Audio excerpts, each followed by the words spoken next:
I'm Dave from boyinaband.com, and welcome to day 3 of the 7-day song on Dance Pop, courtesy of Propellerhead Software's Music Making Month. Yesterday in day 2, we compiled a simple synth bass, and today we'll jump to the other side of the frequency spectrum with some lead synths. Okay, let's begin. Firstly, we're going to make one of the most commonly used sounds in the majority of charting dance pop, the Summery electro lead synth. Now there's probably a few ways to go about making it, but my method involves a cool technique called Oscillator Sync, which is really useful to know about. So, combinator, let's name it Summery lead, and inside it we're going to make line mixer 6:2, followed by Thor, polysonic synthesizer. Initialize Thor.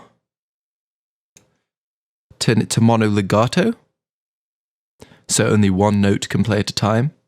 Then open it up and we're going to have 2 analog oscillators, both on square waves, so turn that pulse width to the middle so it truly is a square wave.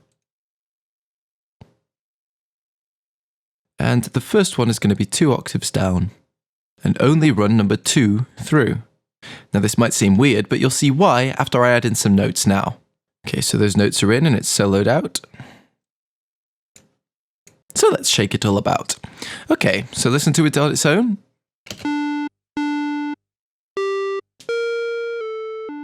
Let's turn up that sustain to full over here. Nothing spectacular at the moment, but if we turn on this little sync button while it's playing,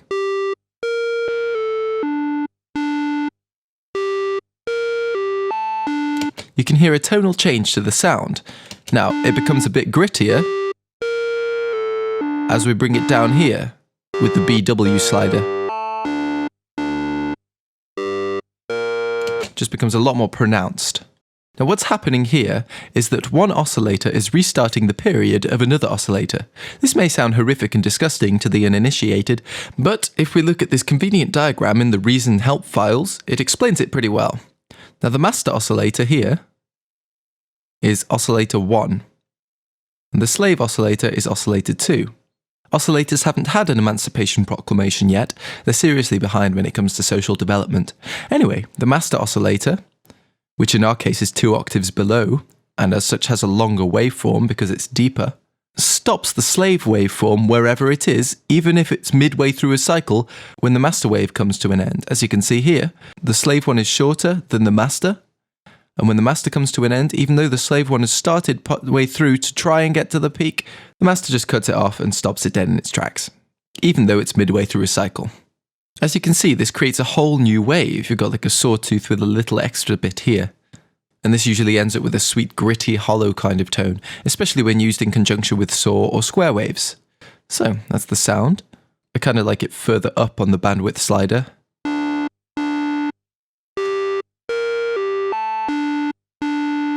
But if you want a deeper, more pronounced tone, bring it right down. And the bandwidth slider just defines how sudden the restarting of the waveform is, making it sharper or smoother. Now, let's give this sweet Summery Sync synth some slidiness. Turn on the portamento.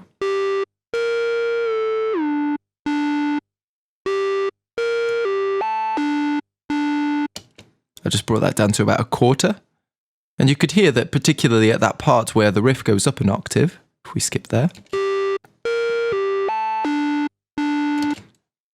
you can really hear the notes sliding up to the top there instead of instantly changing. Now this is a cool way to make a happier sounding synth, or a lazier sounding synth if you use more portamento. Or just a vague noise that's lost the will to live if you make it ridiculously high. So let's bring it back down. Now just a bit of housekeeping by taking off the filter entirely so it's nice and bright. Et voila! There's the majority of our tone.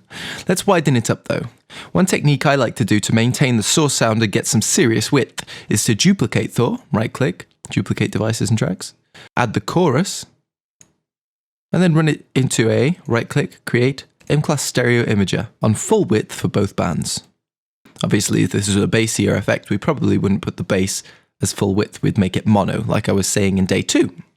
Making sure that's all linked together. We've got the audio output from the new Thor instance into the stereo imager. Now we'll take this from the imager into the mixer. And now we can control the level of the width and retain the initial punchiness of the centralized lead synth.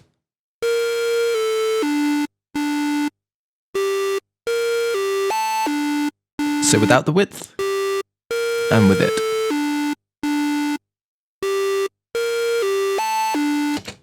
And vice versa, without the initial sound. It's a lot less punchy. Now let's add a bit more airiness by right-clicking and creating RB7000 Advanced Reverb. Let's just add it to the wider version of the synth by about half orcs. And bring that high frequency damping down and the high EQ right up, so it's nice and bright in the high end. And this just adds a nice reverb that makes it a bit more anthemic and bigger, but without being too distant, since we haven't touched that initial strong source sound. Now we're going to run this mixer, right click create, into an M-class equalizer. Let's make sure it's all hooked up. Yep. And we're going to cut out a little bit of the mids and bring up those highs, just so it'll sit in the mix a bit better with the bass and the vocals, and make the tone just how we want it. So, turn on param 1, and we're going to bring it down about 6 decibels, and widen it right up. So without that, and with it, just subtly gets rid of that mud in the middle there. And now we're going to bring up the top end by about 5 kilohertz, somewhere around that, and 6 decibels. Nice and wide. Maybe a bit more. So without that EQ, and with it. See how much more defined that makes the tone. EQing is really important when it comes to that. Lastly, we're going to limit the crap out of it with an M-class maximizer. Turn off the limiter and put on soft clip, since that's a much nicer type of limiting. Adds this nice, warm, slight distortion to the tone. And let's bring up the input gain and see what happens.